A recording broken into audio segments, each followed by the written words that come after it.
ऐसा बाप नहीं चाहिए। एक बड़े शहर में रतनलाल अपनी बेटी संध्या और छोटे बेटे कुणाल के साथ रहता है। रतनलाल बहुत गरीब है और शराबी किस्म का आदमी है। वो रिक्शा चलाकर अपना जीवन यापन कर रहा है। रतनलाल एक अधेड़ उम्र के आदमी योगेश्वर को कभी कभी अपनी रिक्शा से मार्केट या मंदिर छोड़ता है और कभी कभी बाजार से उसका सामान भी ले आता है। एक दिन रतनलाल योगेश्वर से कहता है, साहब, आपके पास गाड़ी है, फिर भी आप कभी कभी रिक्शा से क्यों जाते हो? इन शहर की गलियों को आराम से देखना मुझे बहुत पसंद है। ठीक है साहब, मैं चलता हूँ, कल फिर आऊंगा। अरे रतनलाल, रुको तो। मैंने सुना है कि तुम अपनी बेटी को कुछ पैसों के बदले किसी को दे रहे हो। अभी किसी को बेचे नहीं तो क्या करे साहब। एक छोटा बेटा है, उसको पढ़ाना भी है, उसकी देखभाल भी करनी है, और अगर मैं बेटी को घर में रखूंगा तो उसकी शादी कैसे करूंगा साहब। तुमको कितने पैसे मिल रहे हैं? अब 50,000 साहब। देखो, मैं तुमको पूरे 20 लाख रुपए देता हूँ। तुम अपनी बेटी संध्या को मुझे दे दो। हैं? अब 20 लाख? धन्यवाद साहब, धन्यवाद। मैं कल ही उसे आपके पास छोड़ जाऊंगा साहब। अगले दिन रतनलाल संध्या को हमेशा के लिए योगेश्वर के यहाँ छोड़ आता है और बदले में 20 लाख रुपए लेकर घर आ जाता है। रतनलाल जिंदगी में पहली बार इतने पैसे पाकर बौखला गया। उसने एक अच्छा घर लिया। कुणाल, अब हमें कोई चिंता नहीं है, तो अब अच्छे से पढ़, खूब मन लगाकर पढ़ाई करना। पापा, मुझे पढ़ाई करना अच्छा नहीं लगता। अरे तूने अगर ज्यादा बकवास की ना तो बहुत मारूंगा। कल से तू अच्छे स्कूल में जाएगा तो जाएगा, हाँ बस। कुणाल का एडमिशन एक अच्छे स्कूल में हो जाता है, लेकिन आए दिन स्कूल से शिकायत आती ही रहती है। 10 साल बाद एक दिन प्रिंसिपल मैडम रतनलाल को स्कूल में बुलाती है। रतनलाल, आपका बेटा कुणाल बहुत आवारा हो गया है और ये बिल्कुल भी पढ़ाई नहीं करता है, बल्कि उसका दिमाग गलत कामों में जा रहा है। अब मैं उससे बात करूंगा मैडम। ठीक है, आज ये आखिरी मौका है, अगली बार तो मैं उसे स्कूल से ही बाहर निकाल दूंगी। रतनलाल घर आ जाता है और कुणाल से कहता है, कुणाल बेटा, मैं तुम्हारे ऊपर इतना पैसा लगा रहा हूं, फिर भी तुम स्कूल में सही से क्यों नहीं पढ़ते हो? आप तो रहने ही दीजिए, मैं सब जानता हूं कि ये पैसा कहां से आया है। और वैसे भी अब ये पैसा मेरा है, मेरा जो भी मन होगा मैं करूंगा। आज के बाद मैं कभी स्कूल नहीं जाने वाला। रतनलाल को अपनी बेटी की याद आती है और वो रोने लगता है।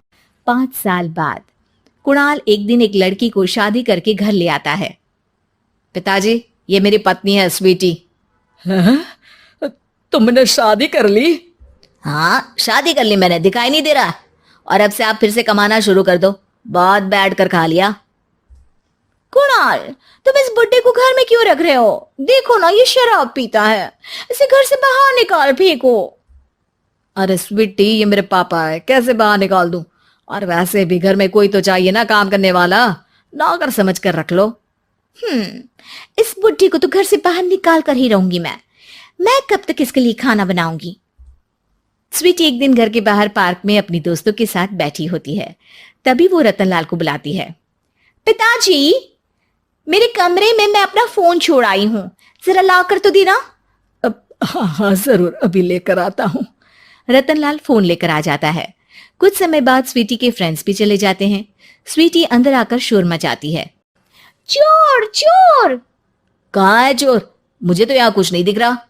अरे ये अलमारी खुली पड़ी है, जरूर किसी चोर ने ही खोली होगी। अरे कौन आया था यहाँ? यहाँ तो पिताजी आए थे बस।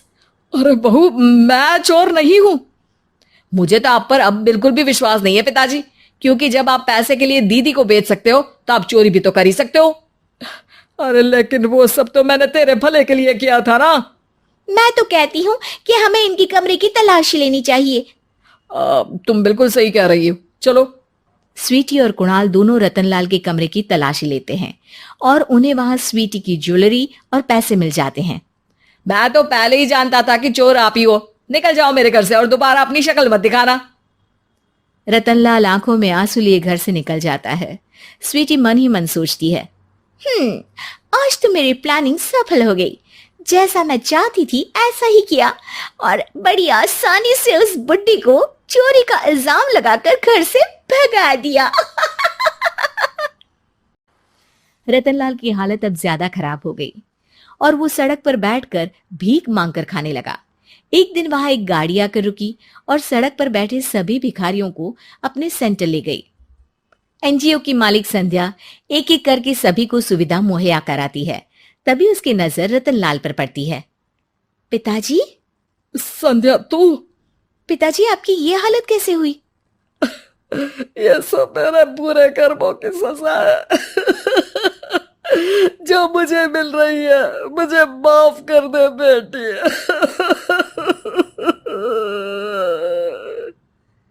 पिताजी, मैं आप पर बिल्कुल भी गुस्सा नहीं हूं, क्योंकि आपने मुझे यहाँ भेजकर अच्छा ही किया। मेरी जिंदगी बदल गई। लेकिन ये सब हुआ कैसे बेटा? आप ये नए कपड़े पहनो, तब तक मैं योगेश्वर अंकल को बुला कर लाती हूँ। योगेश्वर अंकल? हाँ अंकल। योगेश्वर जी ने तुझसे शादी नहीं की थी? नहीं तो पापा, उन्होंने तो मुझे पढ़ा लिखा कर इस काबिल बनाया है कि मैं आज सबकी सेवा कर पा रही हूँ। रतनलाल पश्चाताप करके रोता रहता है।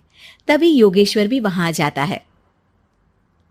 रतनलाल जी, आपकी ये हालत कैसे हुई? इतने सारे पैसों के बावजूद भी?